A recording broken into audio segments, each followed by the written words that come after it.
Yo lo sé hacer.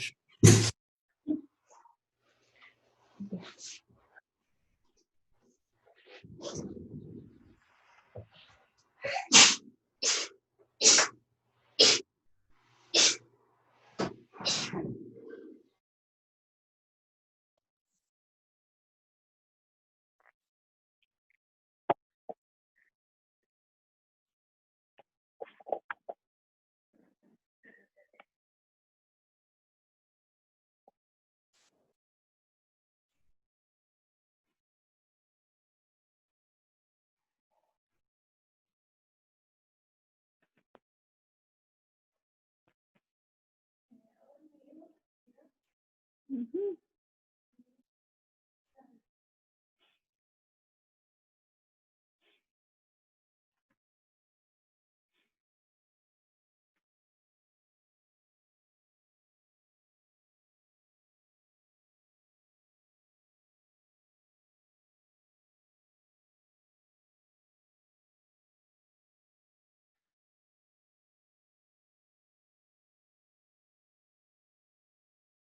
Buenas tardes, chicos. Buenas tardes. Buenas tardes. Hoy voy a darle la clase en lugar de la profesora Romero, que se encuentra con algunas otras actividades importantes que hay que asumir. Entonces aquí estoy.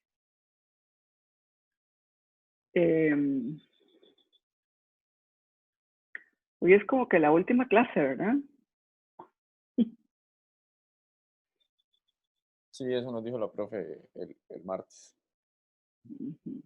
Ok. Bueno, vamos a dar un chancecito a que se unan un poquito más las otras personas. ¿Cómo se encuentran? Un poco asustadillos con esas cifras que nos están dando. Sí, son bastante preocupantes. Cada día más y más y más y menos espacio. Sí, uno se asombra realmente de que la gente no haga caso, ¿verdad?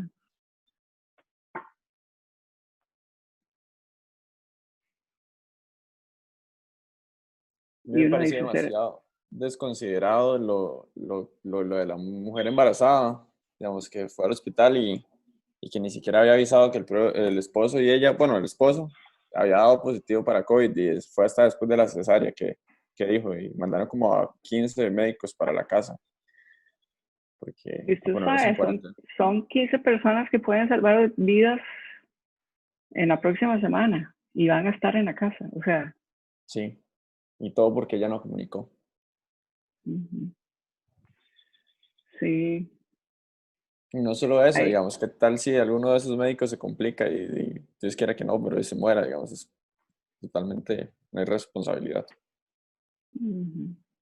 también, efectivamente. Bueno,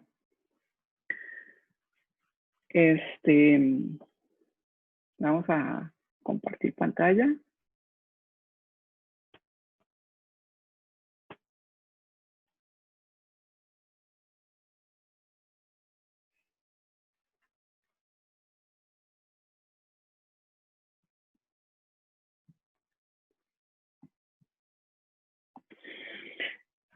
Ok. Bueno, una de las cosas bueno, esta es como mi primer clase con mucha más gente de la que estoy acostumbrada porque virtual, porque mis clases este semestre han sido de un grupo muy pequeño. Y una de las cosas que me decían los profesores que han dado clases es que se siente muy extraño dándole clase a un montón de cuadros oscuros. Y yo me pregunto, ¿pero por qué no ponen el video? Y entonces quiero saber por qué no ponen el video.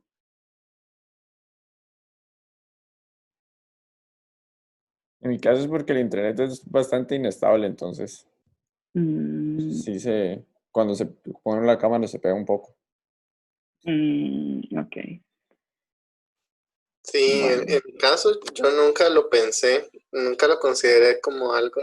Yo pensé que los profesores eran los encargados de decir, enciendan la cámara. No, nunca se me ocurrió encenderla por mi parte.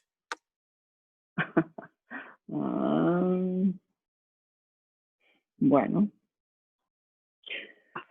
sí, porque estamos hablando a una computadora y claro, solamente cuando alguien responde algo uno se da cuenta también, bueno, viendo el chat obviamente, ¿verdad?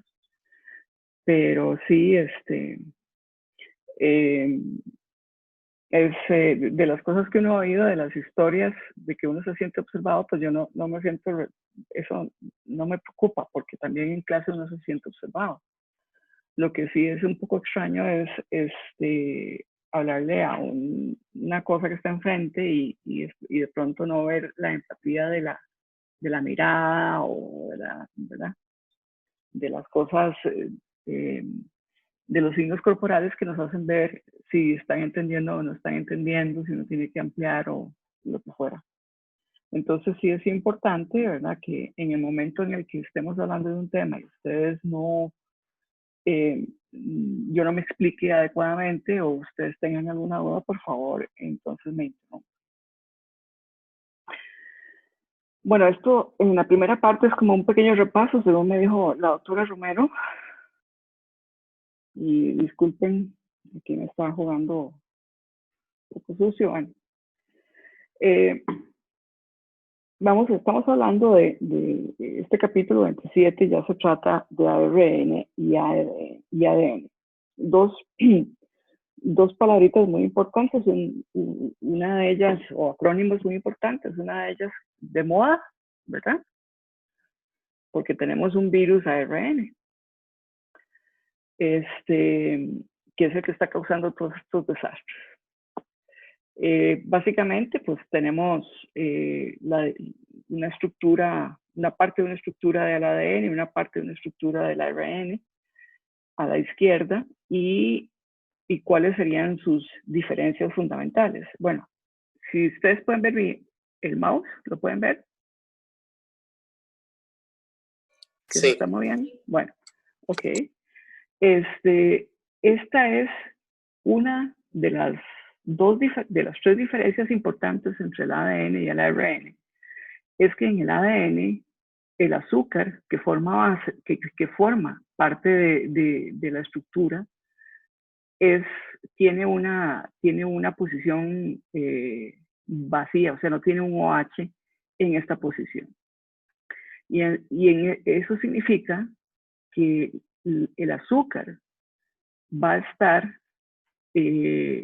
menos reactivo en esa posición. Esto es muy importante que lo recuerden. Mientras que en el ARN, esta posición sí está llena, está con el hidroxilo normal del azúcar que forma este tipo de estructuras que es la ribosa. Esa es una de las tres diferencias principales tanto que diferencian el ARN del ADN. En los dos casos vamos a tener entonces azúcares, vamos a tener un fosfato uniendo el azúcar de una parte con el azúcar de la otra y ahí van haciendo una cadena de fósforos diésteres con los azúcares que se extiende. Y en la parte derecha de ella vamos a tener las bases respectivas, que pueden ser púricas o pueden ser pirimídicas. Igual en el caso del ADN, ¿verdad? Vemos que tenemos el azúcar enlazado con un enlace fosfodiéster al siguiente azúcar y así sigue la cadena. Entonces, repasando esta diapositiva, ¿verdad? La ribosa es el azúcar que está en el ARN y la 2-desoxirribosa es el azúcar que está en el ADN. Y ese es el origen de la R en el ARN y de la D en el ADN. ¿Okay? Cuando tenemos las bases respectivas con sus azúcares, vamos a tener lo que denominamos nucleósidos. Entonces, si estamos hablando del nucleósido de adenina, le decimos adenosina. Si es de guanina, es guanosina, y así sucesivamente. Para los de ARN. Para los de ADN, tenemos que decir que son 2-desoxiadenosina y 2-desoxiguanosina, y etcétera. Excepto en el caso de la timidina. Y este es el segundo punto en el que se diferencian el ARN y el ADN, es que el ARN, uno de las bases pirimidínicas que utiliza es la uridina, que es el uracilo. O sea, el uracilo ligado a la ribosa forma la uridina. Y este uracilo no se presenta en el ADN. En lugar del ADN, vemos que la posición de esta respectiva está metilada. Y esa pirimidina se llama timina. Y cuando está con la 2-desoxirribosa se llama timidina. Aquí entonces no usamos el 2-desoxi porque por default vamos a saber que la timina nunca va a estar en el ARN, siempre va a estar en el ADN. Entonces, de timina, para poder decir cuál es el nucleósido, decimos timidina. Y igual en el caso del uracilo con el azúcar, con la ribosa, sería la uridina en el caso del ARN. Nunca vamos a encontrar uracilos en el ADN, solamente en el ARN. Esa es la segunda diferencia. Entonces, la primera es el tipo de azúcar. Y la segunda es una de las bases pirimidínicas. En el caso del ARN es uracilo, y en el caso de un momentito que me están pidiendo entrar. Okay. En el caso de el ADN es la timina. Ok. Los nucleótidos es cuando al azúcar le agregamos el fosfato correspondiente. Entonces, hay dos posibilidades en las que tenemos los fosfatos enlazados a un azúcar, y estas son las uniones 3 y 5', 3' y 5'. En el caso de la izquierda tenemos el 5-monofosfato de adenosina, o sea, tenemos adenina ligado a una ribosa y la ribosa ligada en la posición 5' a un fosfato. Eso forma un nucleótido.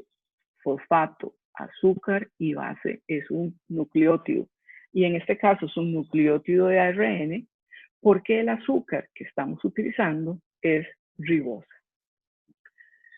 En el caso de la derecha tenemos un nucleótido de ADN porque el azúcar que estamos utilizando es desoxirribosa.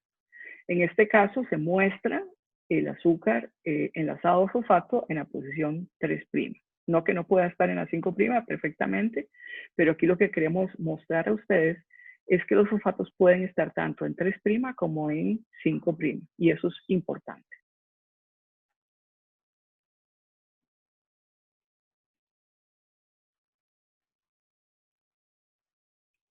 Okay. Los nucleótidos los nucleótidos pueden estar no solamente con un fosfato, sino que pueden estar con 2 y con 3 fosfatos. Y ¿cuántos de ustedes han llevado biología? Digan sí, los que sí han llevado biología. Sí. ¿Solo uno? Sí. Bueno, entonces Sí. esto es como un repaso para ustedes, ¿verdad? Los que han llevado biología y han entrado a la parte energética del organismo, recordarán la molécula de ATP. Algunos que llevan biología en el colegio también, se nos dice que el número de ATPs es importante para todo lo que son los requerimientos energéticos de cualquier reacción biológica. Y eso es muy importante, ¿verdad? Porque entonces sabemos que carbohidratos nos dan energía rápidas y las grasas nos dan energía un poco más lenta, pero mucho más eficiente. Y de esta forma, pues entonces pueden llevarse a cabo los diferentes procesos metabólicos en los seres vivos. El ATP, que es la primera figura superior de la derecha, es básicamente una adenina ligada a una ribosa que está ligada a 3 fosfatos. Y por eso se llama trifosfato de adenosina y es el ATP. Estos enlaces fósforo, oxígeno, fósforo son superreactivos. Entonces, cuando se pierde un fosfato y queda un difosfato, del trifosfato al difosfato, se libera energía. Y yo requiero energía para pasar del ADP al ATP. Entonces, esas son las moneditas de cambio de la energía. Yo requiero energía, entonces ATP pasa a ADP y ADP a AMP. Yo necesito energía guardada ahí como en una batería y entonces tengo que sintetizar varias moléculas de ATP. Vamos a ver. Esta moleculita es la más importante de las que estamos aquí en esta diapositiva. En la parte de abajo ustedes tienen las respectivas adenosinas con 2-desoxi y pueden observar que tienen una D minúscula antes. Esa D minúscula indica justamente que es 2-desoxi.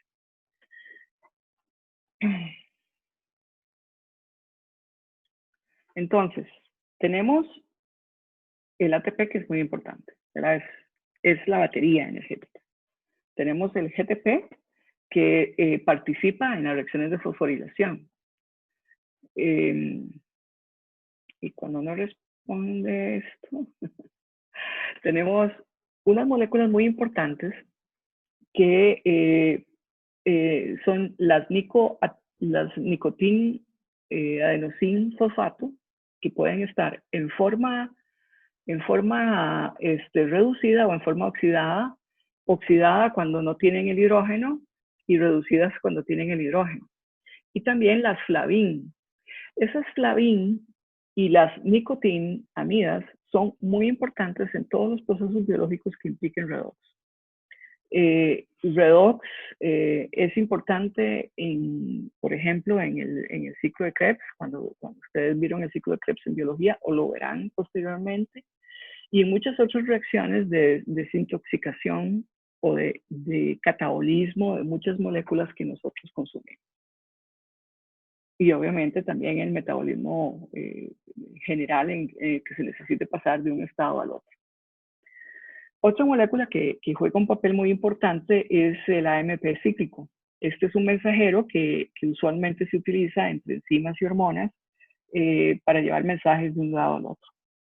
El AMP cíclico se forma a través de una ciclasa de adenilato y entonces es básicamente un éster cíclico de fósforo. ¿Qué es lo que sucede? Lo que sucede es que tenemos un pirofosfato y esta reacción es catalizada por la presencia de magnesio. El magnesio en la parte final es acomplejado por 2 oxígenos y entonces en cierta forma bloquea la posible reacción que podría darse en estos lados. De forma tal que un hidroxilo de la ribosa ataca nucleofílicamente al fósforo. El fósforo entonces rompe el enlace que es bien fuerte, que es bien reactivo entre el oxígeno y entonces libera difosfato. Ese difosfato liberado pues se va acomplejado con magnesio y es relativamente estable y forma una estructura cíclica con el adenosin nucleócido, perdón, que es un AMP, en este caso con fosfato ya cíclico. Y ese es el mensajero que estábamos viendo en la parte de arriba de las oraciones.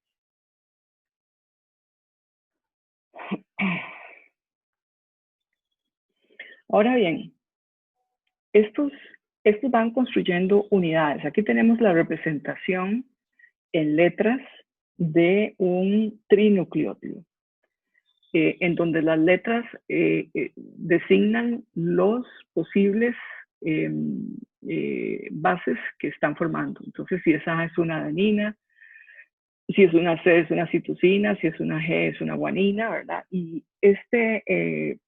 raya vertical designa su enlace con la ribosa en donde se marca la posición 3' y 5'. Y vean que por una 3' está unida por un fosfato a una 5'. Y así seguimos, una 3' a una 5', aunque debemos de leerlo.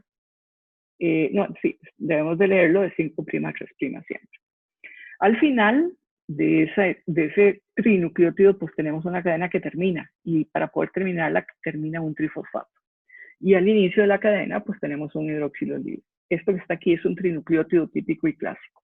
Si nos piden representar un nucleótido, podemos representarlo de esta forma. Ahora, si nos piden que representemos la estructura, tenemos que dibujar toda la estructura de la adenina, de la ribosa o la 2-desoxirribosa respectiva, así como la de los fosfatos. Esto los clasificamos en si son 2 nucleótidos sería un dinucleótido, si son 3 nucleótidos sería un trinucleótido. Entonces, nucleótidos de 3 a 10 se llaman oligonucleótidos y ya más de 10 se llaman polinucleótidos. Ahora bien, vamos a ver algunas cosas de vocabulario que son muy importantes. Particularmente en ciertos procesos biológicos vamos a ver estos actores. El primer actor es la ARN polimerasa, que es la ARN polimerasa la más importante para el proceso de transcripción, mientras que la ADN polimerasa es la más importante para la replicación del ADN. Aquí tenemos una estructura representada que vamos del extremo 5', que lo debemos de leer siempre del 5' al 3', ese es el sentido más importante.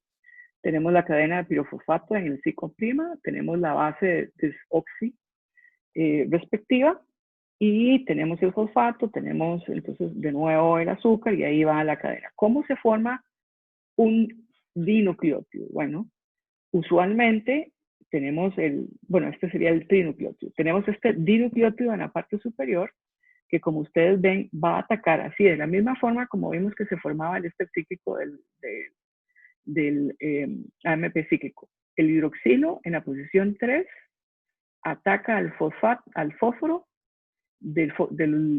más interno del pirofosfato y se libera el difosfato. Y entonces aquí, este que está aquí vuelve a atacar otro fósforo y así sucesivamente. Entonces ahí va creciendo la cadena, siempre en un sentido 5' a 3'. Entonces, básicamente la química implica que un hidroxilo de la posición 3' va a atacar al fósforo más interno de un trifosfato que esté cerca. Y sucesivamente, ese trifosfato va a tener un hidroxilo en la posición 3 libre y este va a atacar al siguiente y así sucesivamente. Esa es básicamente la química. Un ataque nucleofílico del hidroxilo hacia el fósforo y la ruptura del enlace reactivo entre fósforo y oxígeno para generar los enlaces fosfodiéster subsecuentes. Vamos siempre en el sentido 5 a 3'. Entonces, la síntesis siempre se va a dar en la dirección de 5' a 3'. Y así es como vamos teniendo pues una estructura. En este caso decimos que la estructura primaria de un nucleótido es la que va del extremo 5' a 3'. Bueno, hay varias historias sobre cómo se llegó a descubrir o a proponer la estructura del ADN. Fíjense que lo que tenían en ese momento los científicos era que tenemos fosfatos, tenemos azúcares y tenemos bases y no sabemos cómo están pegados. Entonces, ¿cómo pasar de ahí a la estructura del ADN era algo complicado? De hecho, se dice que, bueno, Watson y Crick estaban trabajando al igual que Rosalind Franklin, ellos estaban trabajando, creo que es en Cambridge, o en Oxford, no recuerdo realmente, una de las dos universidades. Mientras que en Londres estaba trabajando Rosalind Franklin. Esto es en Europa. Cruzando el Atlántico, Linus Pauling estaba trabajando en una estructura también en California. ¿Se acuerdan de Pauling y las electronegatividades? Pauling se metió en muchísimas cosas que tenían que ver con estructuras. También se me estaba metiendo en la parte de la estructura del ADN, solo que él estaba muy equivocado. Pues cuenta la leyenda que Rosalind Franklin se las ingenió para poder obtener una primera imagen en rayos X de la estructura del ADN y la estaba tratando de descifrar. En ese momento, pues no existían las supercomputadoras que tenemos hoy en día ni a mediados del siglo, ¿verdad? O sea, entonces realmente el estudio era un estudio muy delicado y muy lento. Pero resulta que Watson llegó a Londres y estaba visitando no a Rosalind, sino a alguien, y entró a la oficina de Rosalind y vio digamos, la fotografía del rayos X. Y eso, para muchos significa que le robó algo a Rosalind Franklin. Él ahí se le prendió un bombillo y inmediatamente llegó a Oxford o a Cambridge, y ahí comentó con Crick que se le ocurrió una idea y empezaron a hacer los enlaces internos, o sea, la disposición del ADN como hoy la conocemos.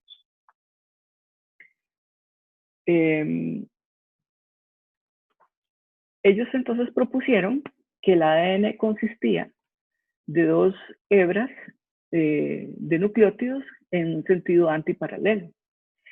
Y lo más interesante de esa estructura es que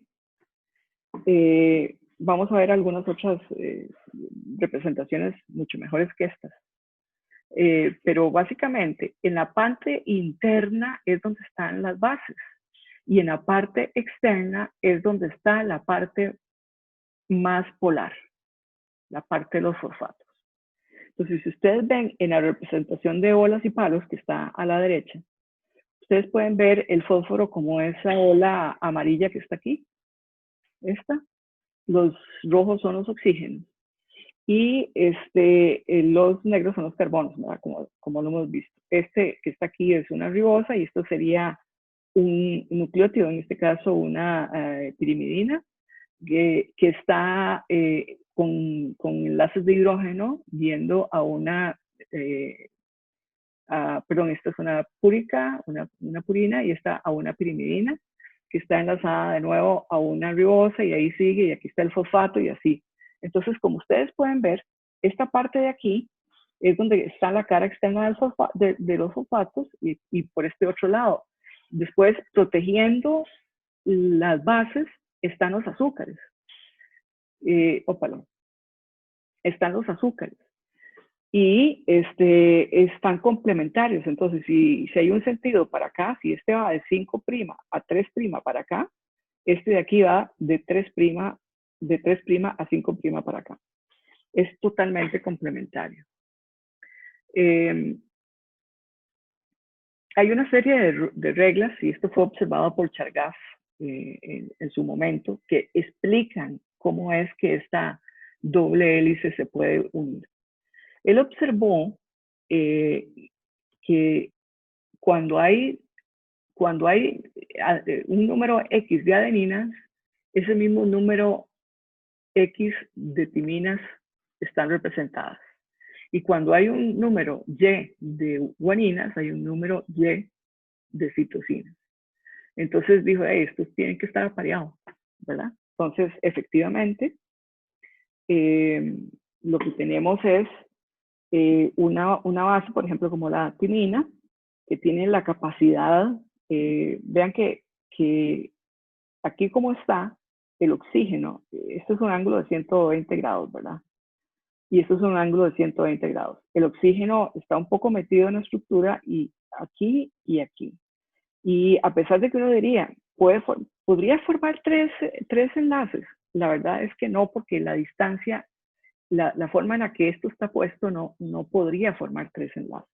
La única forma que puede hacer la timina es formar dos enlaces y dos enlaces con la adenina.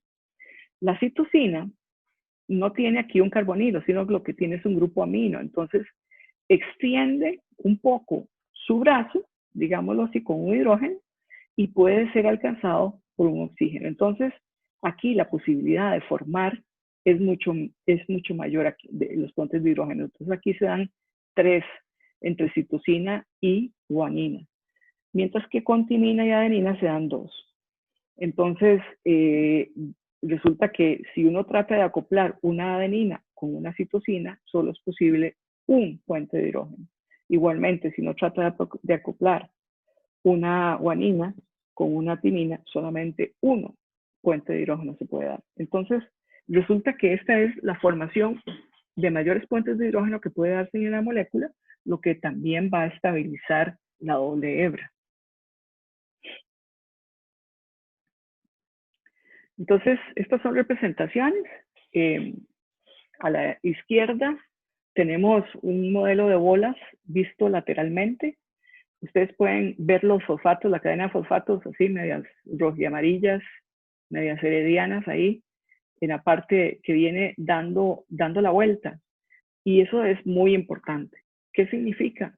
Significa que tenemos un montón de hidroxilos y de cargas negativas en la parte externa del ADN. Después siguen los azúcares y por dentro están totalmente protegidas las bases. Esta es una vista, la B es una vista por encima y ustedes pueden ver ahí los agregados de las bases formando sus puentes de hidrógeno, que ahí no se observan muy bien, pero en la C sí se observan muy bien los puentes de hidrógeno.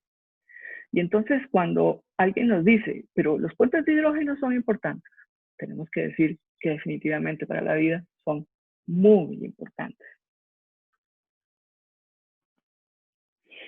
Este tipo de interacciones, bueno, este tipo de estructuración en el ADN, pues va a tener una gran cantidad de interacciones internas. Hay interacciones más débiles que los puentes de hidrógeno, etcétera, pero en general lo que la mantiene bien unida es la formación de los puentes de hidrógeno. Esto va a originar bahías o surcos que son grandes, como este que está aquí mostrando yo, o pequeños como este que está aquí, que lo estoy mostrando en este lado. O sea, uno grande y enfrente uno pequeño. Ok. ¿Quién es más estable entre el ADN y el ARN? Bueno, resulta que por lo que dije anteriormente, aparte de que el ADN está en una doble hélice y que las bases se encuentran muy protegidas, resulta que la existencia del hidroxilo en la posición 2, en la ribosa, hace que sea posible justamente formar un enlace, digamos, una reacción entre el hidroxilo de esa posición 2 y el fósforo en el cual está formando el enlace fosfodiéster. Eso tiene una consecuencia, la consecuencia es la ruptura. Se rompe un nucleótido, se rompe el nucleótido y entonces va a quedar una estructura, un nucleótido cíclico, como por ejemplo ustedes vieron la formación del AMP cíclico, y va a liberarse un nucleócido. Eso tiene una consecuencia, y la consecuencia es que el ARN es menos estable. Y bueno, no sé si se han preguntado a algunos de ustedes por qué estos virus ARN son tan difíciles.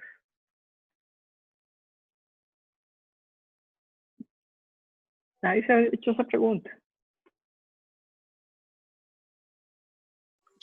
Es porque mutan muy fácilmente. Exactamente. Bueno, no solamente porque mutan muy fácilmente, bueno, son poco estables. Usted ve aquí que en la reacción que tenemos, puesta en la pantalla, el ARN, si se libera de su membrana protectora, va a ser muy poco estable. Por eso necesita una membrana protectora. Y esa, de hecho, en el caso del SARS-CoV-2, está formada por 4 proteínas que están, digamos, protegiendo o rodeando al ARN interno.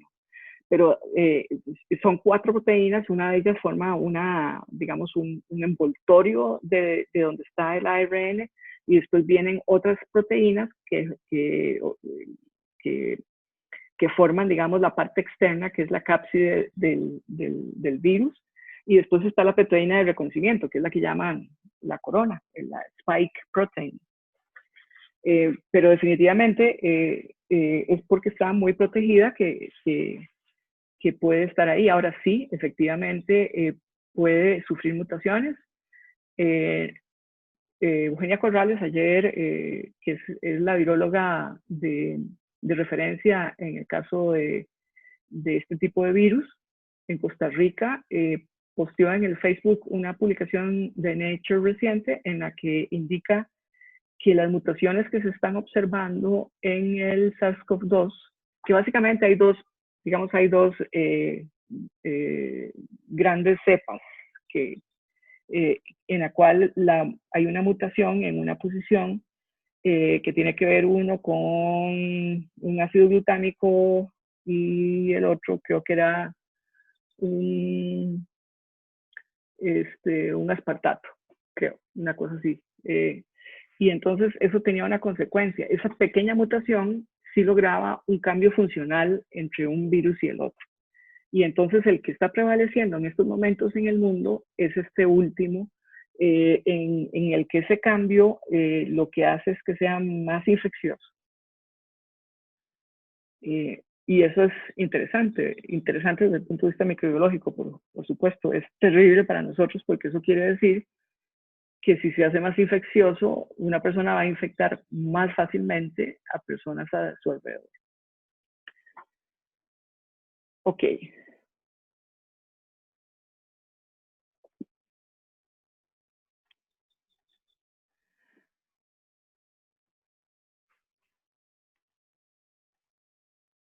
Vamos a ver.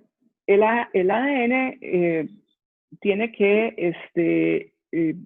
tiene que replicarse para poder permanecer como un código, como el libro del código genético que tenemos. Usualmente lo que sucede es que aquí tenemos una representación en hebra celeste, el ADN, y ustedes pueden ver cómo se abrió en un punto, ¿verdad? Y se abrió, digamos, voy a coger el extremo 5' y se abrió en este sentido. Y la otra parte correspondientemente, porque son complementarios. Ustedes pueden ver que en esta doble hebra del ADN, A está con T y son 2 líneas para indicar que solo 2 puentes de hidrógeno hay. C se unió con G y son 3 líneas punteadas que son los 3 puentes de hidrógeno que se pueden dar. Ellas son las hebras que mantienen la información. Viene una enzima, que usualmente es la ADN polimerasa, si estamos hablando de biosíntesis del ADN, y esto permite en un sitio particular de una región promotora, que es una región que está antes de la codificación de un gen particular, que codifica para una proteína particular. Y entonces abre el ADN y vamos a tener un sentido. Este sentido de la derecha es el de 3' 5' y el sentido de la izquierda, que es el de 5' 3'. Y entonces hay un montón de nucleótidos en el medio y hay una enzima que empieza a juntarlos. Esa enzima empieza a juntarlos del extremo 5' desde el extremo, perdón, desde el extremo 5' al 3' y va creando una forma continua de transcripción.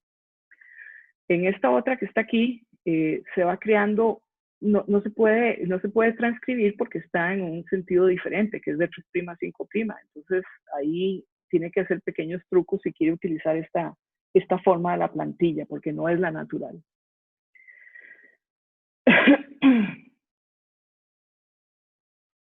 Bueno, para la transcripción utilizamos la ARN polimerasa.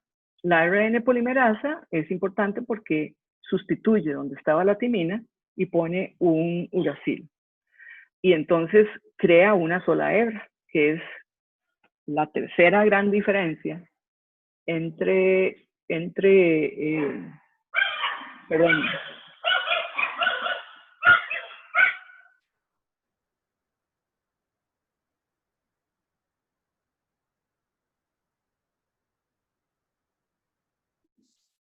que es la tercera gran diferencia entre ARN y ADN, es que uno es de una hebra y la otra es de 2 hebras. Ok. Tenemos el ADN y tenemos el extremo 5' a 3'. Eso es el sentido, ¿verdad? Ese es el sentido que yo quiero replicar. Y tenemos el extremo complementario 3' y 5'. La ARN polimerasa va a ir uniendo nucleótidos en la hebra que es el antisentido, porque al ir uniendo nucleótidos en la hebra que es el antisentido, va a ir poniendo los nucleótidos en el sentido original. Entonces, si este sentido es 5', 3', decimos que es positivo. El sentido 3' a 5' decimos que es negativo. Y entonces, el ARN que está saliendo es un sentido positivo porque vamos de 5' a 3'. ¿De acuerdo? Solo que, vean que, por ejemplo, aquí, vean la flechita. Donde había una A que acoplaba con una T, vamos a tener una U. Claro, donde había una G que se acopla con una C, hay una C, ahí no hay problema. Igual que cuando había una C que acoplaba con una G, era complementaria, de ahí iba a haber una G. Solamente entonces donde había una A que acoplaba con una T, vamos a poner un uracil. Y donde hay una timina, pues obviamente ahí no hay cambios con la adenina. Entonces, este que está aquí es el sitio promotor. Aquí es donde es reconocido por la ARN polimerasa. Dice, ok, vamos a sintetizar el gen XYZ y entonces viene la polimerasa, encuentra la región promotora de la proteína XYZ y entonces empieza a sintetizar el ARN con esa transcripción. Ok, bueno, ya esto lo dijimos. Ok.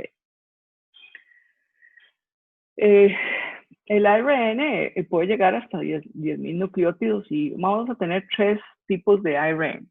El ARN mensajero, que contiene básicamente las secuencias que son importantes. El ARN ribosomal, que es donde va a venir el ARN mensajero a empezar a la síntesis en el ribosoma. Y el ARN de transferencia, que es el que trae los bloques constructores de los aminoácidos. Este es el ARN de transferencia, pero es una cruz, ¿verdad? Y vean que va desde un extremo 3' que está libre y el 5' lo tenemos ahí libre también. Y aquí, perdón.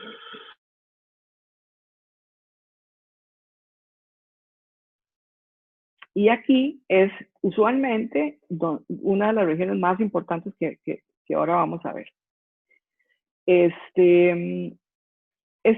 Esta región de abajo, que va a tener un trinucleótido particular, es la región que se llama anticodón.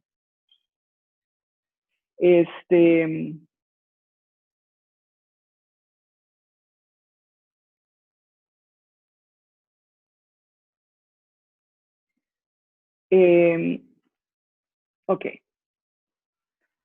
¿Qué pasa? Hay una enzima que se llama la aminosil tRNA sintetasa, que es la que hace posible el que, voy a volverme un poquito,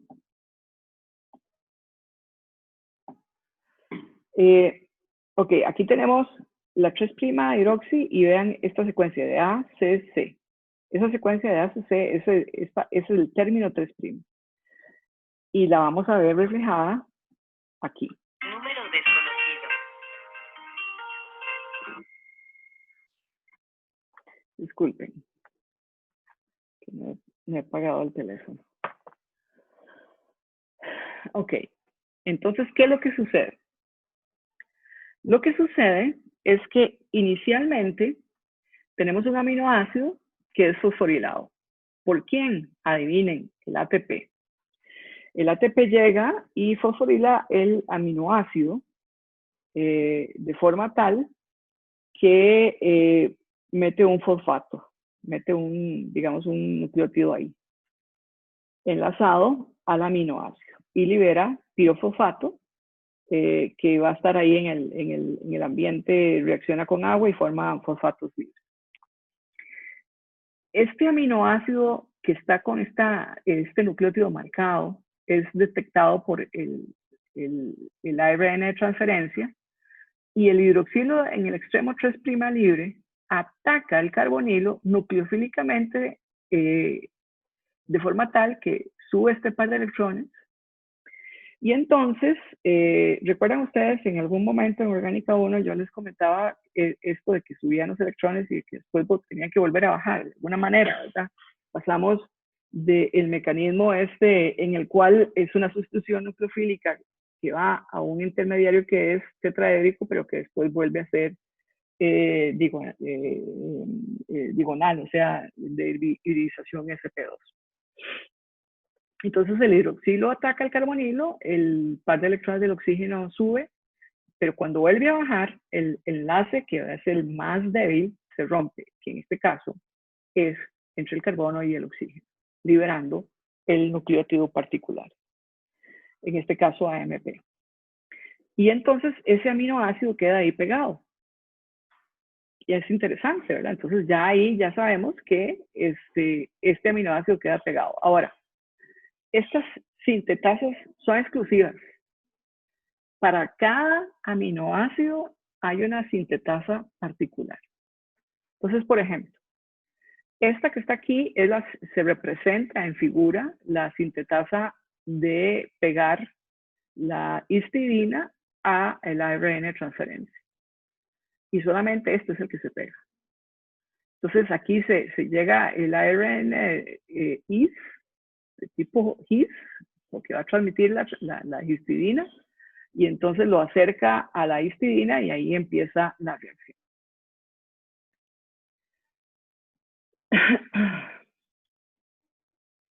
Una de las cosas importantes es el famoso código, el código de la vida o el código genético. Y aquí es donde eventualmente pueden ocurrir cosas serias, ¿verdad? Pero, por ejemplo, si yo quiero meter una histidina, solo hay prácticamente dos formas en las que se puede pegar eso. Empezando con una citosina, con una adenina y uracilo, o adenina y citosina. Pues empiezo de la posición 5' a la 3'. Por ejemplo. Entonces, eso es un codón, es un un código de 3 bases que me va a decir cuál es el aminoácido particular que yo quiero pegar. Y ese es el código genético. Hay códigos de parada, hay códigos de empezar, hay códigos de parada. Bueno, eso no lo sabemos. Bueno, básicamente, ¿verdad?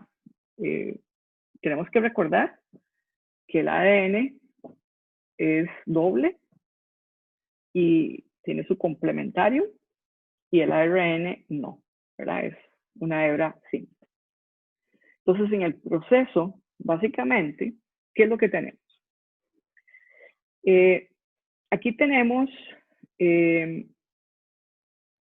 que yo estoy marcando es mi partida. Mi partida es esta cadena que viene aquí ya, pegada a un ARN de transferencia que tiene esta parte, este anticodón que está aquí, que es UCG.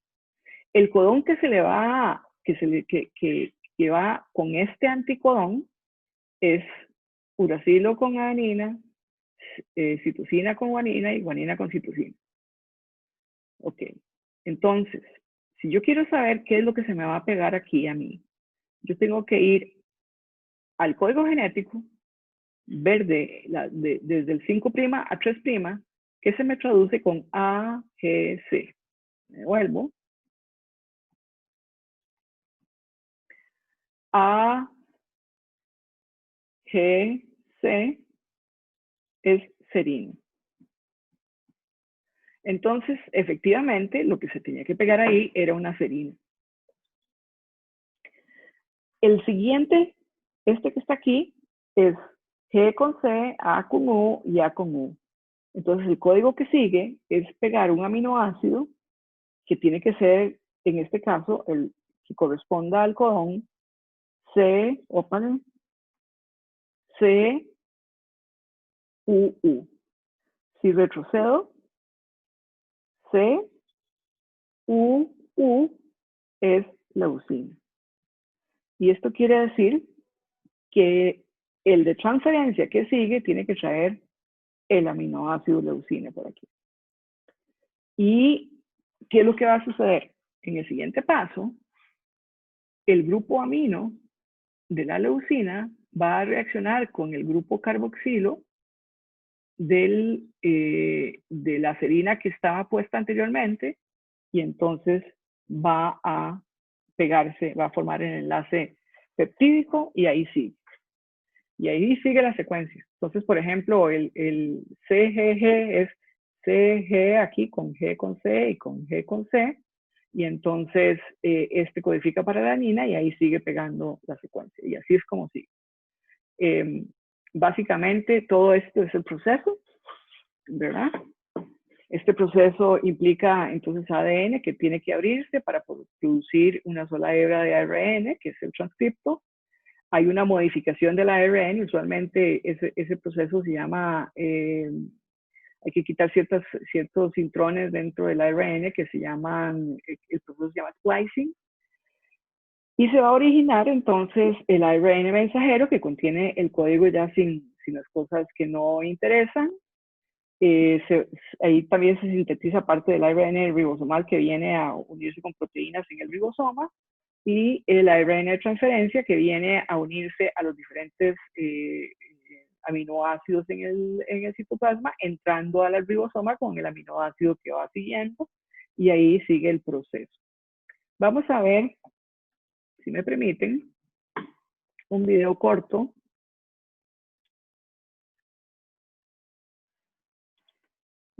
¿Lo oyen?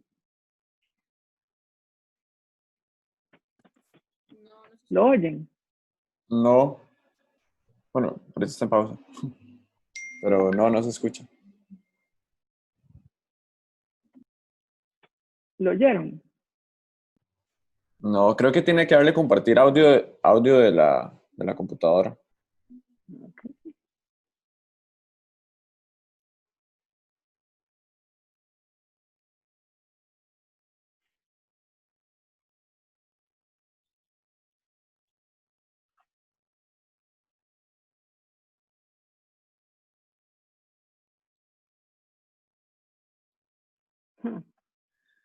Y no sabe dónde.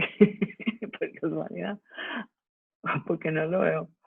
Stop meeting Donde information. dice compartir pantalla, me parece que es que usted le da clic ahí, le salen las opciones y salen como 3 viñetas que dicen compartir audio, compartir pantalla, algo así me parece. Es que Share computer. Ok, perfecto.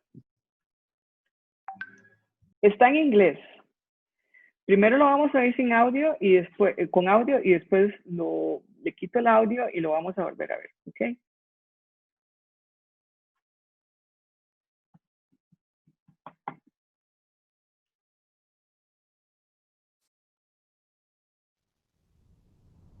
Here is a cell, the basic unit of all living tissue. In most human cells, there is a structure called the nucleus. The nucleus contains the genome. In humans, the genome is split between 23 pairs of chromosomes. Each chromosome contains a long strand of DNA, tightly packaged around proteins called histones. Within the DNA are sections called genes. These genes contain the instructions for making proteins.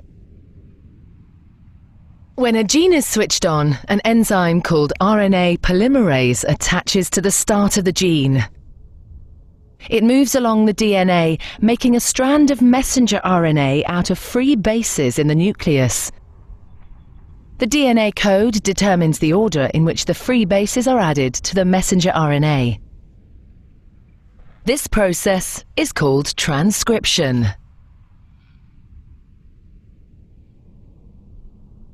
Before the messenger RNA can be used as a template for the production of proteins, it needs to be processed.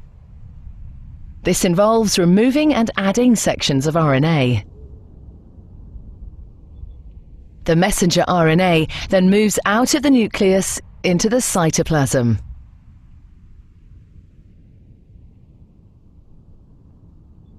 Protein factories in the cytoplasm, called ribosomes, bind to the messenger RNA.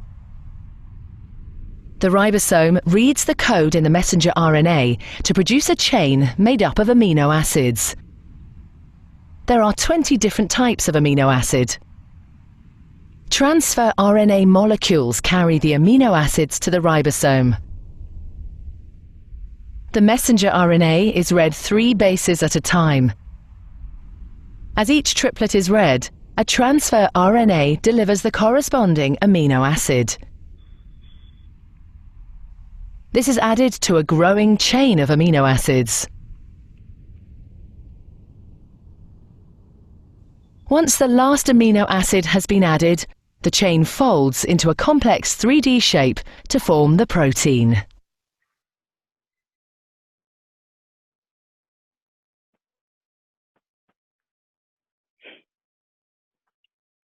Vamos a ver cómo nos fue.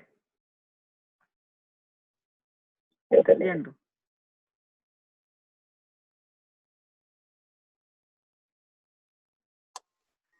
Bien, me parece. Ajá. Ya habla muy lentito y es fácil seguirlo, ¿verdad? ¿Alguien me puede decir, describir el proceso? Okay. Que acabamos de ver. Nuevo café molido Nescafé, 100% costarricense con... ¿Alguien puede describirme el proceso que acabamos de ver? Aquí con la lámina, más o menos. Fernando, usted que se apunta. Bueno, a ver qué tal nos va. Ajá. Primero que nada, el ARN tiene que transcribirse a partir del ADN en este caso. Después tiene que modificarse, quitarle partes, que son los intrones, y volverse a acomodar en el nuevo ARN mensajero. Después, este tiene que pasar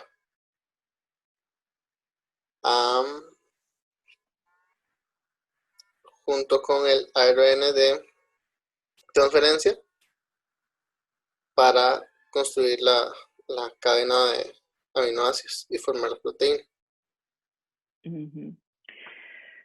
Sí, eso es lo que acabamos de ver en el video. Una de las cosas que no, en el video no lo dicen y no sé si en el libro de texto lo marcan, ustedes saben que la vida está formada por dos tipos de seres, unos que son eucariotas y otros que son procariotas. Los eucariotas son los que tienen núcleo y los procariotas no tienen núcleo. Entonces, los procariotas, el ADN está ahí, ¿verdad? En la célula, en el citoplasma, porque no hay núcleo. En el otro caso, en las células que sí tienen núcleo, pues entonces nuevamente en el núcleo se protege toda la información genética y esta es transcrita y ya sale al citoplasma para hacer la síntesis proteica, ¿verdad? Ok, vamos a repetir el video ahora sin audio. Básicamente es como ir del ADN a la proteína, ¿verdad? Tenemos una célula y hay diferentes organelas y aquí lo que se describe pues es una célula de un eucariota en donde está el núcleo. Y en el núcleo pues lo que tenemos es los cromosomas, que son 23 cromosomas, que guardan la información genética de todos nosotros, o sea, son kilómetros de moléculas de ADN, ¿verdad? Que se encuentran estabilizadas en histonas. Cuando una las estira, entonces hay una parte particular de todo ese ADN que forma un gen.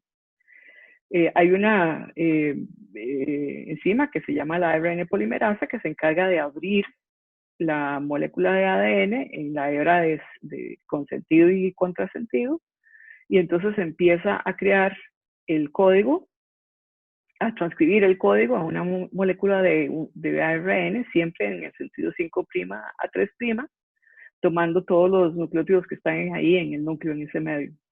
Y ahí tenemos el ARN mensajero, que usualmente contiene más información de la cuenta, y entonces hay que quitársela en un proceso que se llama splicing. Eso, después del splicing, queda la molécula de ARN que viaja a través de la membrana nuclear hacia el citoplasma y llega al ribosoma. En el ribosoma se le da la bienvenida, ¿verdad? Y se acopla muy bien con el ARN ribosomal. Y el ARN de transferencia que trae la secuencia del anticodón marcado según el aminoácido que sea, que hay 20 aminoácidos que son los que necesitamos para la síntesis proteica y que se traduce en una secuencia particular de 3 nucleótidos. Y ahí se va haciendo la síntesis proteica, ligando aminoácido a aminoácido por medio de un enlace peptídico. Una vez que ya se sintetiza la proteína, ¿verdad? Esta sale del ribosoma y por algunas otras enzimas que muchas veces son chaperonas, se le da la estructura terciaria y cuaternaria que finalmente tiene la proteína y su definición, ¿verdad? Su definición en el sentido de si esta es una proteína de origen funcional o es una proteína de origen estructural. Ok. ¿Preguntas?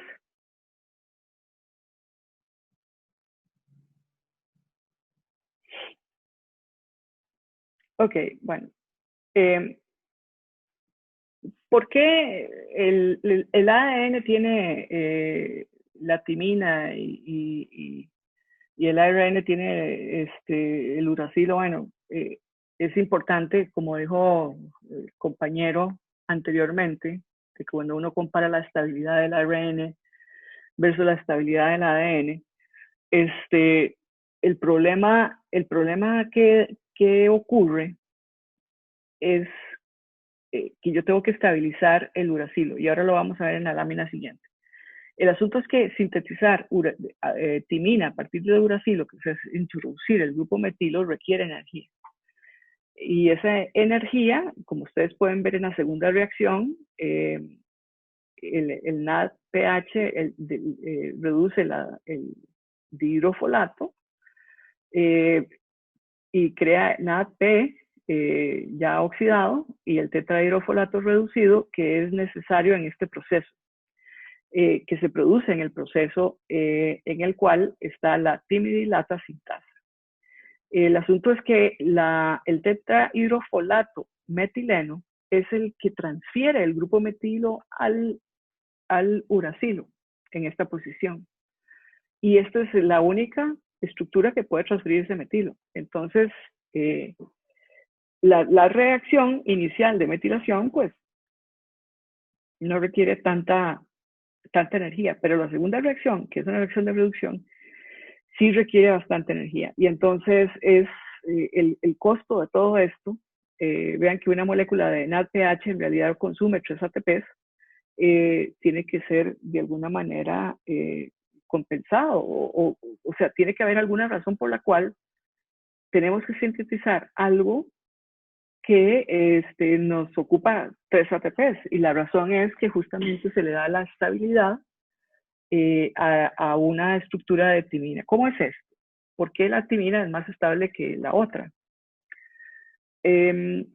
Resulta que la citosina existe en estado tautomérico, en equilibrio tautomérico, en el cual tenemos, ustedes pueden ver en esta estructura, tenemos una especie de urea en esta parte de aquí, ¿verdad? Que está unida a esta otra parte de aquí. O sea, todo esto está en un solo plano, ¿verdad? Entonces, al estar en un solo plano, entra en posibilidad de poder hacer tautomería, en este caso.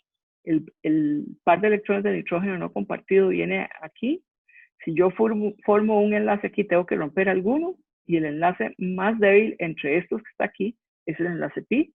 Este pasa al nitrógeno, y entonces el hidrógeno que estaba en esta posición pasa a este nitrógeno. Y como resultado, pues tenemos este tautómero. Este que está aquí es un aminotautómero y este que está aquí es un iminotautómero, que se hidroliza para formar el uracilo. ¿Qué quiere decir? Que si yo tengo uracilo, este se puede hidratar para formar el imino y puede tautomerizar para formar la citosina. Entonces, donde había uracilo, yo eventualmente puedo llegar a tener citosina, y eso provoca errores de lectura. Entonces, necesitamos una estructura del ADN más estable, y por esa razón tenemos timina en lugar del uracilo.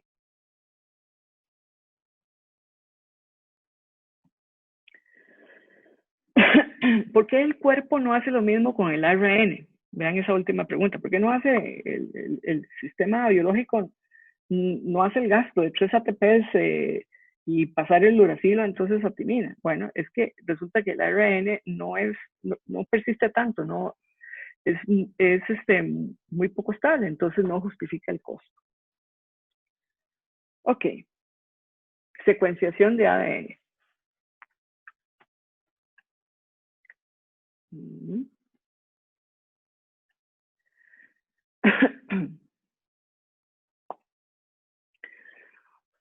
Para secuenciar ADN,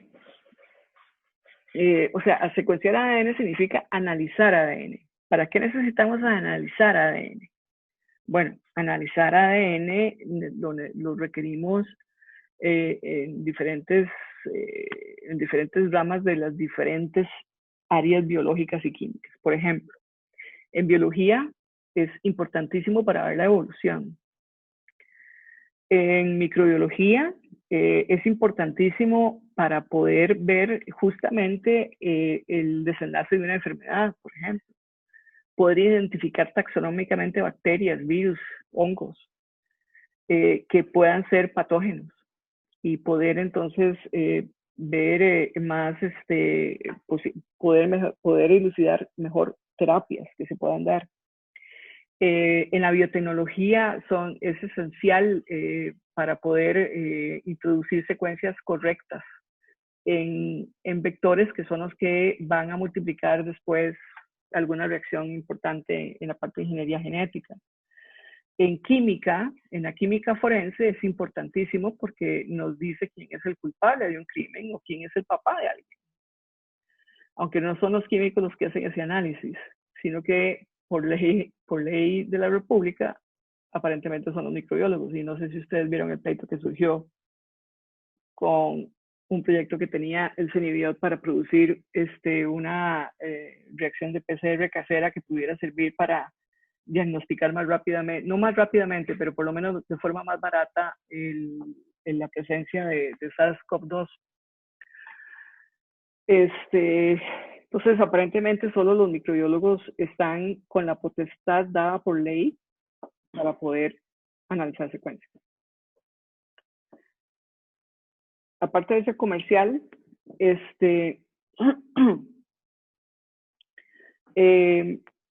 hay varios, entonces, áreas de la ciencia que ocupan secuenciar ADN, y entonces hay una serie de cosas que uno necesita.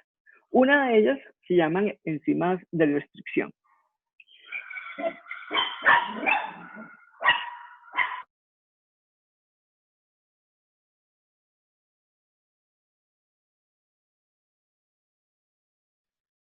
Disculpen, pero es que los perritos a veces se ponen un poco inquietos. Ok. Mira, no había visto que había algo. Okay. Entonces, el asunto es que esas enzimas de restricción lo que hacen es como la ARN polimerasa o la ADN polimerasa, es encontrar un sitio particular en un gen, ¿verdad? Que es el que queremos nosotros amplificar, o es el que queremos nosotros definir o identificar. Por eso se llaman de restricción, porque realmente llegan a una secuencia específica. Hay algunas enzimas de restricción que uno ve, ahí básicamente utilizan la técnica del palíndromo, en la cual, por ejemplo, detectan una región palindrómica, por ejemplo, el ALUI detecta AGST, ¿verdad? Si ustedes ven, es TCGA por un lado y AGST por el otro, pero son palíndromos, o sea, yo los leo de derecha a izquierda y los leo de izquierda a derecha en la hebra complementaria y leo lo mismo. Igual esta que está aquí, FNUI, con GGCC, y aquí CCGG, y igual PSTI es esta que está aquí. Bueno, estas enzimas de restricción son importantes porque son las que van a reconocer el sitio donde va a empezar una secuencia. O una ruptura también. Una de las cosas que se tiene que hacer para poder hacer la secuencia es poder empezar a pegar fragmentos de nucleótidos complementarios al otro, y que cuando llega ya al sitio de parada, de pronto, o cuando está incorporando, nucleótidos, se incorpora un didesoxinucleótido. Y ahí para la secuencia. Vamos a ver. Aquí se tiene, por ejemplo, el 2' 3' didesoxi. Este que está aquí es el que va a parar la secuencia. Y en el momento que se pone este que está aquí para la secuencia de amplificar. Ustedes pueden ver que bueno, aquí tenemos una plantilla. Gracias. Gracias. Aquí tenemos una plantilla que va de 5' a 3', G, C, C, T, etcétera, ¿verdad? Y ustedes pueden ver que mi primer, que es con el cual yo voy a iniciar la secuenciación, ese está con TC. Y entonces, ese TC tiene que pegarse en algún lugar que sea compatible. Por ejemplo, este primero que está aquí es compatible, ¿verdad? A con T y G con T. Y empieza a ir pegando las complementarias de esa secuencia. Y empiezo a pegarlas. Y este que está aquí se hace ya estos estaban, ¿verdad? TC ya estaban. Se pegaron 3 nucleótidos adicionales. Aquí, aparte de los que ya estaban, se pegaron 8 nucleótidos adicionales. Y así sucesivamente se empiezan a hacer diferentes fragmentos de longitudes diferentes que terminan cuando se pone la A que tiene el didesoxi. Entonces, ese método lo que hace es producir fragmentos de diferente longitud y el más largo pues contiene más información. Ok. Básicamente es esto, ¿verdad? No tenemos grupos en la posición ni 2 ni 3', y al no tener hidroxilos en esa posición, pues no puede seguir haciéndose la síntesis de nucleótidos pegándose el fósforo de uno al azúcar del otro, porque este azúcar no tiene de dónde pegarse. Vamos a ver, esto está en español, así que no tengo que pedirles traducción. ¿Cómo son los procesos de secuenciación actualmente? Esto dura como 6 minutos. Está en español de España, que a veces hay que poner subtítulos para entenderles, pero espero que no haya que hacer eso.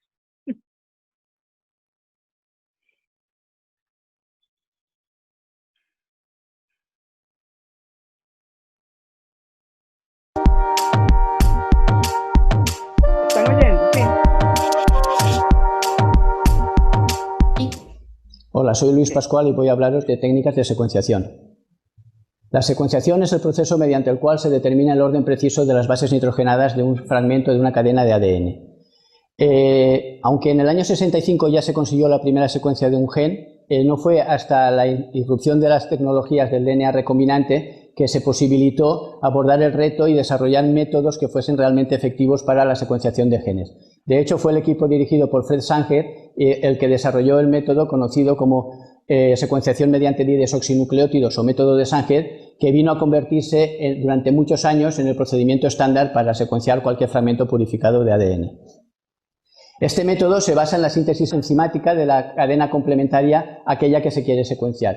Los elementos de la reacción enzimática de polimerización son el DNA molde, que ha sido clonado en un vector apropiado, un oligonucleótido que se empareja con este y actúa de cebador, los 4 nucleótidos trifosfatos, uno de los cuales está marcado con un fluorocromo o radioactivamente, y una DNA polimerasa. Este cóctel se introduce en 4 reacciones en paralelo, en cada una de las cuales se prepara o se añade un didesoxinucleótido diferente. El didesoxinucleótido de adenina, de timina, de citosina o de guanina, como aparece en la imagen. En cada una de estas reacciones lo que ocurre es que la secuencia molde, que la tenemos en la imagen de la izquierda abajo, la secuencia molde es leída y es polimerizada por el enzima y va introduciendo nucleótidos hasta el momento en el que introduce el didesóxido correspondiente a ese tubo de reacción. En este momento la polimerización se bloquea y se genera un fragmento de un tamaño determinado que viene condicionado por la introducción de este nucleótido que en el caso del que aparece en la imagen sabemos que es un nucleótido de adenina. El resultado de la reacción es, por tanto, una serie de fragmentos de distintos tamaños, todos acabados en una incorporación de un didesóxido de adenina, que luego, al ser separados en un gel de electroforesis, dan toda una serie de fragmentos que, al ser leídos, pueden dar pie a la reconstrucción de la secuencia, molde que queríamos conocer. El método este de secuenciación de Sanger fue mejorado con el tiempo, utilizando por una parte nuevas polimerasas, las conocidas como sequenasas, combinando la reacción de secuenciación con PCRs asimétricas, introduciendo fluorocromos diferenciales acoplados a cada uno de los terminadores y, sobre todo, diseñando equipos que automatizaran el proceso. Con estas nuevas incorporaciones y, sobre todo, con la automatización, se pudo abordar la secuenciación de fragmentos de gran tamaño o genomas. Para la secuenciación de estos fragmentos se suelen utilizar básicamente 2 tipos de aproximaciones o algunas aproximaciones híbridas entre ellas. Por una parte está la aproximación conocida como el shotgun clon-a-clon o basada en mapas, que lo que conlleva es una fase de presecuenciación en la que se identifican mediante marcadores moleculares y se ordenan toda una serie de clones solapantes, como aparecen en la figura. Estos clones son los que son secuenciados y luego, como se sabe el orden en el que ellos están presentes, se reconstruye la secuencia ensamblada. La otra aproximación se conoce como el shotgun aplicado al genoma completo o secuenciación de genoma completo, y en este caso el genoma completo se fragmenta al azar, se clona y se secuencian directamente los fragmentos sin tener ese conocimiento previo de su disposición solapante entre ellos. Una vez se conocen las secuencias de los fragmentos secuenciados, estos se reconstruyen en una única secuencia mediante procesos bioinformáticos que analizan dichas secuencias.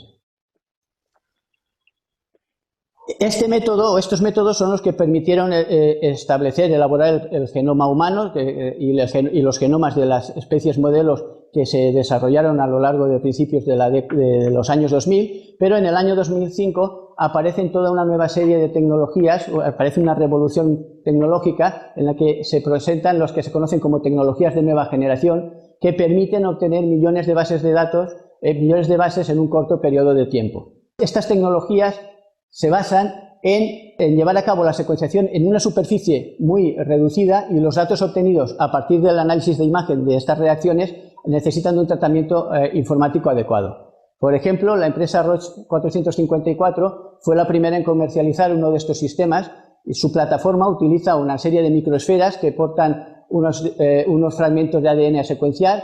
Cada fragmento de estos es amplificado por PCR, con lo cual cada microesfera como tal se constituye en una reacción de secuenciación. La reacción en concreto se lleva a cabo por síntesis con detección luminiscente o pirosecuenciación y consiste en que el nucleótido que hay presente en el medio es incorporado por la polimerasa como nucleótido complementario a la secuencia molde. Esta incorporación genera un pirofosfato que es metabolizado por una sulfurilasa y por una luciferasa, de manera que aparece un destello luminoso como consecuencia de la incorporación del nucleótido. Si ha habido incorporación de nucleótido, hay destello luminoso. La lectura de estos destellos luminosos es la que conlleva el saber qué nucleótido ha sido introducido en cada momento. Otra empresa, Illumina, ha desarrollado la plataforma Solexa, que utiliza una estrategia diferente. En esta se utilizan terminadores reversibles. Los terminadores reversibles lo que hacen es que el fragmento a secuenciar se fija sobre una superficie sólida mediante unos adaptadores, luego es amplificado generando unas regiones, unos clústeres en los que todos los fragmentos que se encuentran en esa zona son idénticos y sobre ese clúster, sobre esa región se va a producir la reacción de secuenciación. En este caso, a cada uno de estos fragmentos se le unen unos cebadores y se añaden los primeros nucleótidos, cada uno con un determinado fluorocromo, con una determinada marca de fluorescencia.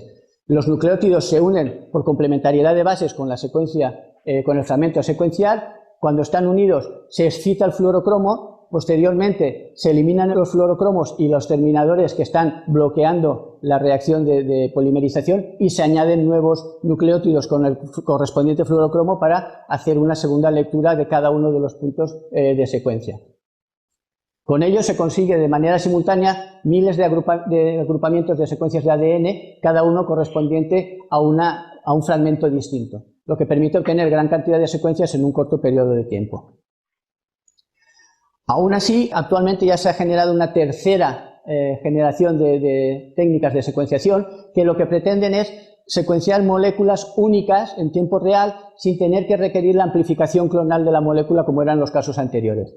Entre estas vamos a destacar o vamos a comentar la plataforma MinION, que es basada o desarrollada por la empresa Oxford Nanopore Technologies, que se basa en la secuenciación de moléculas únicas mediante la detección electrónica a su paso de estas moléculas por nanoporos.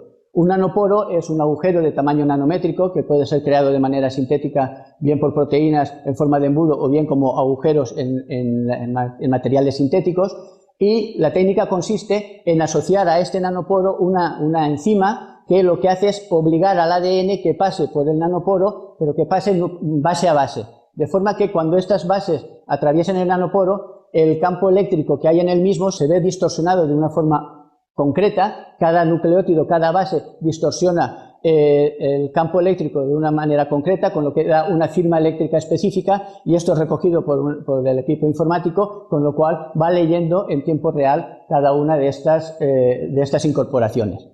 Para terminar, comentaremos que el precio de secuenciar un genoma completo hoy en día se ha visto muy reducido respecto al precio que significó secuenciar el genoma humano por primera vez, y aunque hay muchos parámetros a definir y matices a considerar para lo que puede costar secuenciar un genoma, sí que podemos decir que con esas tecnologías, a finales del 2015, la secuenciación de un genoma como el genoma humano podía conseguirse por $1.500, incluso por $1.000 si lo que queremos secuenciar es el exoma, es decir, el conjunto de genes, de regiones que están funcionales del genoma. Muchas gracias por vuestra atención.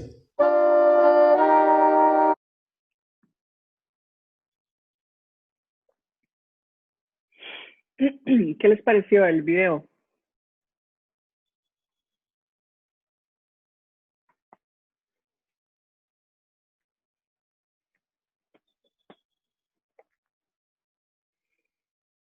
Chicos, Diferente, complementario, y a veces hablaba un poco rápido el señor, como que estaba emocionado con el tema. ah, Pero muy bueno, Sí, profe, me parece muy interesante. sí, fíjense que lo que me gustó del video es que habla de las tecnologías de el Next Generation Sequencing, NGS, las tecnologías de secuenciación de la nueva generación o de la próxima generación. Y esos son básicamente dos, que son Illumina, que habló del Solexa, y del PacBio, aunque puso otro que era del Nanopore de Oxford. Y básicamente eso es lo que hoy en día es lo que es más, digamos, lo que los laboratorios robustos tienen. En el 6SM había un secuenciador de Sanger, obviamente, ¿verdad? Pero ya ese fue sustituido por un secuenciador de Illumina, pero pequeñito. Entonces no hace cosas muy grandes, pero sí permite, digamos, hacer lo que Sanger hacía. Hay empresas que compraron varias de esas tecnologías, ya sea que se fueron por PacBio, que es yo creo que una de las más comerciales, o Illumina es un poquito más académico. Y entonces hacen secuenciaciones, y como dice el señor, ahora secuenciar un gen o secuenciar una muestra, digamos, para paternidad es realmente muy, muy sencillo, y muy rápido también, que es una de las cosas que antes eran muy lentas. Bueno, aquí en Costa Rica sigue siendo lento, pero bueno. ¿Qué es lo que hacen los investigadores que quieren hacer secuenciación de ADN? Pues extraen el ADN, lo estabilizan, lo ponen en un Eppendorf y lo envían a Corea. Ahí en Corea ellos tienen una plataforma que uno le manda el costo por tarjeta de crédito, y uno se loguea, y entonces ahí está la secuencia. A los 2 o 3 días más o menos que ellos recibieron el paquete. Entonces, realmente todo esto se ha vuelto bastante rápido, ¿verdad? Todo este tipo de cosas se han vuelto muy rápidas. Básicamente, es tener perfiles como si fueran cromatogramas, ¿verdad? Dependiendo de las longitudes, así uno va armando los rompecabezas, ¿verdad? Que uno tenía. Aquí tenemos la reacción de PCR, y la reacción de PCR básicamente es lo que ustedes oyeron, solo que con ciclos de temperatura.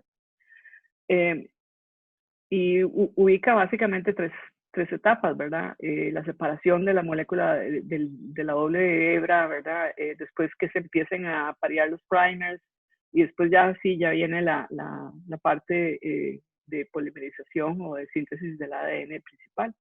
Y esto se repite, estos ciclos de temperatura se repiten y se repiten hasta que eventualmente se llegan. Y aquí yo les tengo, está en inglés, pero está muy buena, para que recuerden cómo es PCR.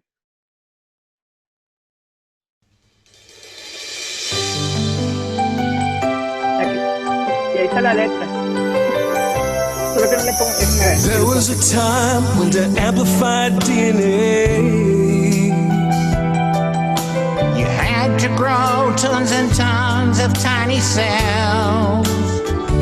Oh, and along came a guy named Dr. Kerry Mullis. Said you can amplify in vitro just as well. Just mix your tablet with a buffer and some primer. Nucleotides and polymerases too. Denaturing, annealing, and extending. Well, it's amazing what heating and cooling and heating will do. PCR, when you need to detect mutation. PCR, when you need to recombine.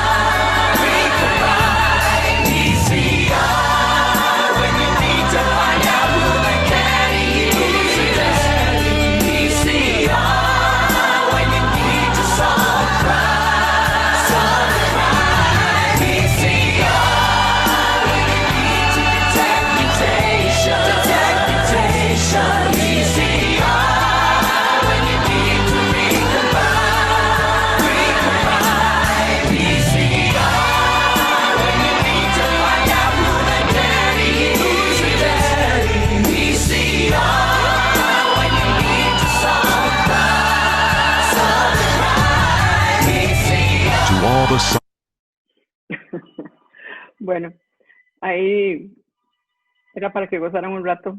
En realidad, el PCR es una de las cosas más importantes que se han encontrado que se han visto, que han desarrollado la parte genómica de una manera importante en los últimos 20 años. Bueno, este es el último tema porque la profesora Alice aquí fue donde quedó en la mañana, el PCR. Y vamos a ver, ¿alguien tiene preguntas?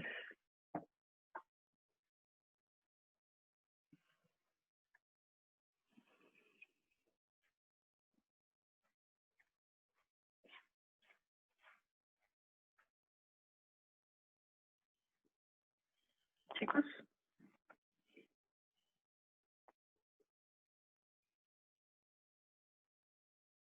Quedaron sordos. Yo tengo una duda con respecto a los otros métodos que explicó antes el señor. A ver. Ellos también hacen, bueno, el señor del video, hacen la PCR o, bueno, hay uno que era con electricidad, me parece, o la última que explicó. Sí, Illumina requiere PCR siempre, ¿verdad? Requiere un poco de amplificación. La innovación de PacBio es que PacBio es básicamente con una muestra de ADN. El problema, como dice la canción, al principio es que uno tiene que empezar y replicar y replicar y replicar porque uno tiene moleculitas muy digamos, trozos de genéticos que uno quiere analizar con una concentración muy pequeña, ¿verdad? Sanger también tiene, digamos, el método principal Sanger, que se vino a potenciar con el PCR, o sea, ese fue toda una potenciación en el caso de Sanger, de los secuenciadores típicos y clásicos. El hecho es que Sanger tiene una limitante al inicio y al final. Al inicio y al final tiene problemas de lectura. Cuando se empiezan a dar, digamos, la pirosecuenciación, que eso está, creo que en el libro de texto, es otra de las tecnologías que empezó a ser como interesante, en el cual se detectaba, en el momento que se pegaba un nucleótido, se emitía una señal en forma de luz porque el pirofosfato estaba marcado. Pero ese no llegó a ser tan, eso fue de Roche, ese no llegó a ser tan importante. Illumina es en estos momentos, junto con PacBio, los que tienen en el mercado de secuenciadores. Eso no quiere decir que los secuenciadores Sanger hayan pasado de moda. Lo que pasa es que es más barato hacer otro tipo de secuenciaciones.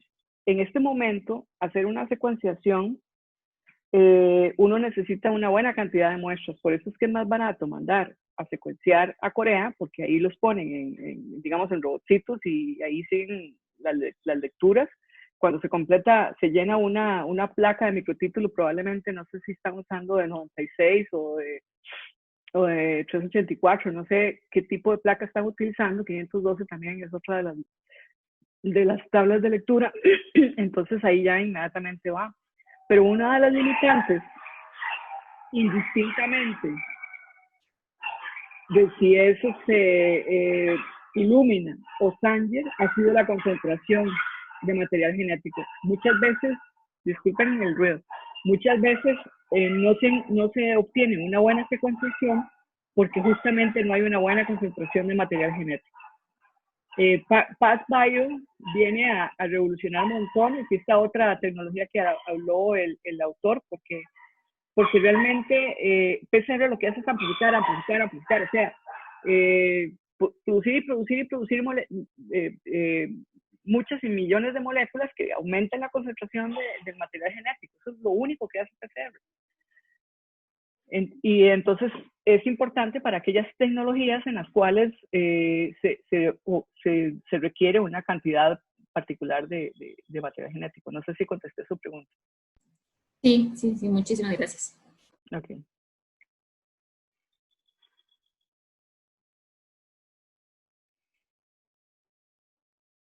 Sangers hay en varios institutos aquí en Costa Rica y que tal vez el OIJ debe tener un PacBio o un Illumina grande. Y el CISM tiene un Illumina pequeño, para que más o menos conozcan dónde podrían estar las tecnologías. Solo que definitivamente es mucho más barato mandar a secuenciar. E incluso, no sé si ustedes conocen este tipo de Ancestry y Family Tree. Entonces uno coge un hisopo y un poco de saliva y lo mete en un tubito plástico. Bueno, ellos le mandan el kit, ¿verdad? Pero más o menos eso es lo que sucede. Uno lo mete en el sobre y lo manda y allá hacen una secuenciación. Y entonces el primer, digamos, el primer ancla atrayente de eso es que te digan si sos familiar del famoso mongol que es papá de casi todo el mundo en la historia de la humanidad, o de dónde venís, ¿verdad? Si tus raíces son más europeas o son más americanas, y si son europeas, ¿de qué país? Todo ese tipo de cosas ahí te lo sacan. El otro gancho, que no tiene que ver con genealogía, es con salud. Entonces uno puede decir, ok, yo quiero saber si yo tengo marcadores de cáncer de X, Y, Z, o si yo tengo tal enfermedad, o sea, si yo no tengo tal enfermedad, si tengo los genes que eventualmente podrían activar una enfermedad particular.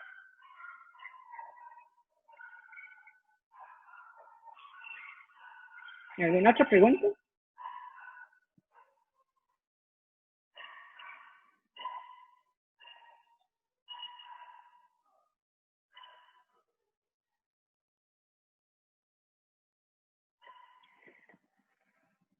Bueno, si no hay preguntas, entonces es todo por hoy. Espero que les vaya muy bien en el término del semestre y espero que se cuiden bastante, porque si ustedes se cuidan, me cuidan a mí también. Y a sus papás, y a sus hermanos, hermanas, a su familia, a su novia, a su novio, etc.